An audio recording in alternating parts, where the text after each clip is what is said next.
Fulgrim, the Primarch of the Emperor's Children, famed for being a visionary tactician and an awe-inspiring swordsman. One who rose to power on Chemos, who transformed it into a prosperous planet.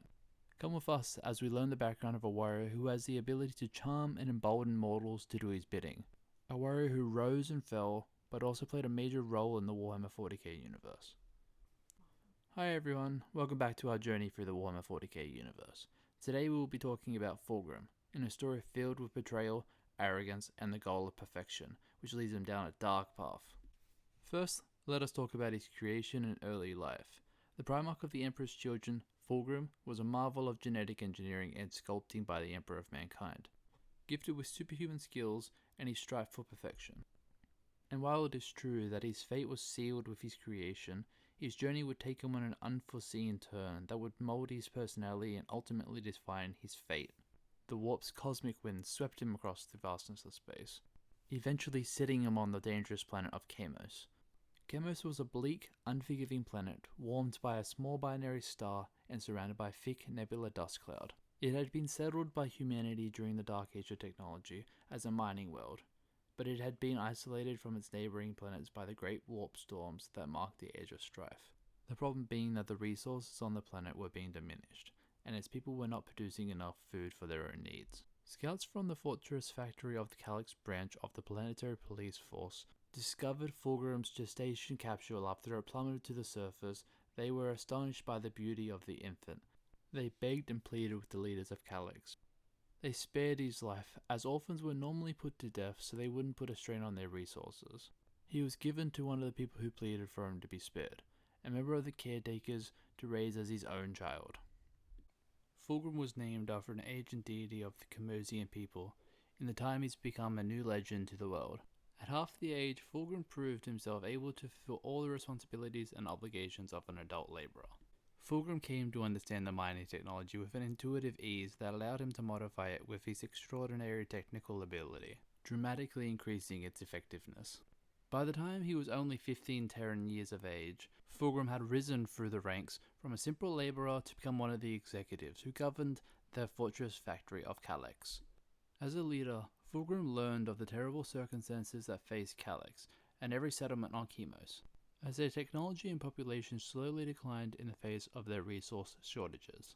Fulgrim led a team of engineers and travelled far away from Calyx and the other fortress factories, finding and repairing many of the ancient technology of the world's original mining outpost. Many have not been used since the Age of Strife. Mining production escalated, and as the resources began to pour in huge amounts into the treasury of the fortress factories of Chemos for the first time in millennia, Fulgrim supervised the construction of even more effective and sophisticated extraction machinery.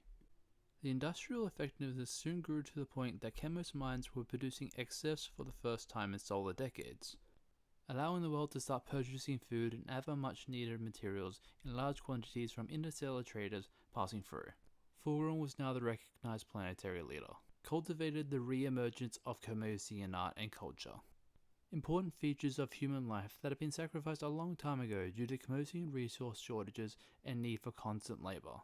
Not long after Fulgrim did this, the world's isolation came to an end. A fleet of Stormbird dropships, battle-scarred, armored, and bearing the Aquila of the Imperium, the ancient symbol and badge of the Emperor of Mankind. When learning of the Aquila, Fulgrim's memories stirred.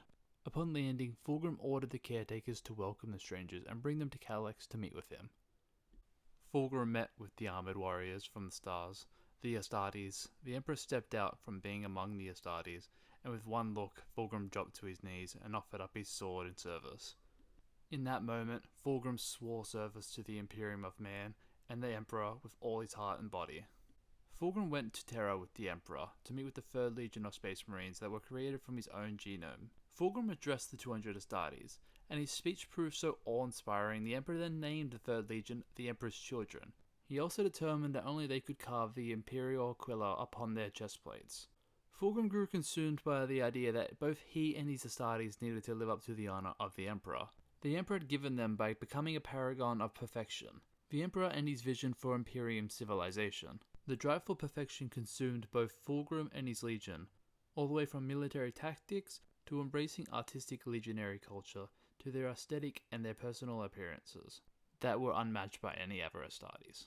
Fulgrim then went on to meet Ferrus Manus, also known as the Gorgon, beneath the mountain Narunya, at the Great Forge of Urals.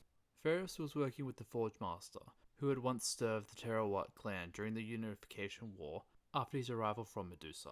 Ferrus had been expressing his astonishing skill and the remarkable power of his liquid metal hands, when Fulgrim, the Emperor's children, and the Phoenix Guard had descended upon the sprawling forge complex. The Primarchs had not yet met each other, but both had felt the mutual bond of alchemy and science that had gone into their making. Ferrus later told the tale to the 10th Legion, claiming Fulgrim had claimed that he had come to the Forge to forge the ultimate perfect weapon to ever be created, and that he would carry it into the Great Crusade. Of course, Ferrus could not let that go unchallenged. He laughed in Fulgrim's face and declared that such pasty hands could never compare to his iron hands.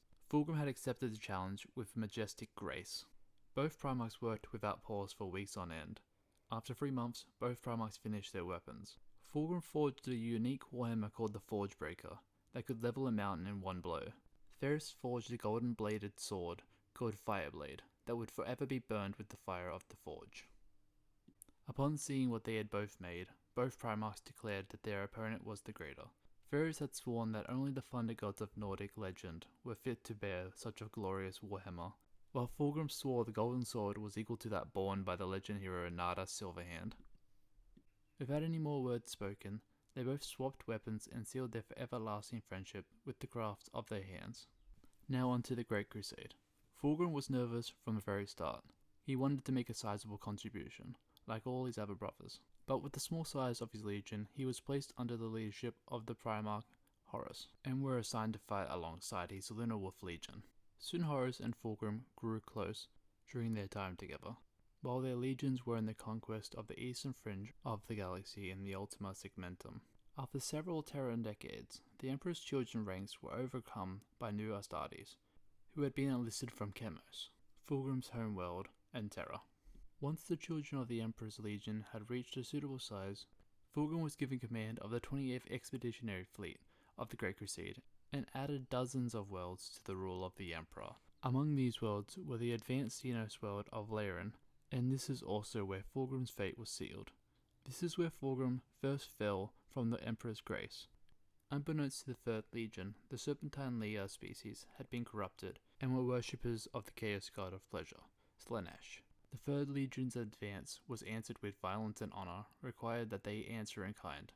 Fulgrim's fleet conquered Leia for the Imperium. During the final slaughter, Fulgrim and his Astartes had discovered the great temple that was dedicated to Slaanesh, but they didn't know it, and slowly they began to be corrupted by the temple's potent and destructive influence. After defeating the Leia defenders, Fulgrim had discovered what they were protecting. In the middle of the chamber of the unholy temple was a round block of veined black stone, and ingrained within a tall silver sword was a gentle curved blade, and a crude amethyst gem set in the pommel. The sword being not only a potent Slaanesh artifact, but also the physical vessel of a greater demon. Once Fulgrim claimed the blade as his own, the demon within began to whisper in his mind, corrupting his soul, itching him towards the service of Slaanesh. He began choosing to use the demon's sword more often, thinking the whispers was his own subconscious talking to him. Fulgrim began to listen to what it had to say. This is where Fulgrim began to feel the chaos demon seeping into his thoughts, which he would later find out is not his subconscious, but the demons deceiving him, which Horus would later prey upon. In our next episode, we will talk about how he deals with the thoughts, a tragic meeting of beloved brothers on a battlefield, and how Fulgrim was warned of the Horus heresy, and what he does will shock you. Like and subscribe to join us on our journey through the Warhammer 40k universe.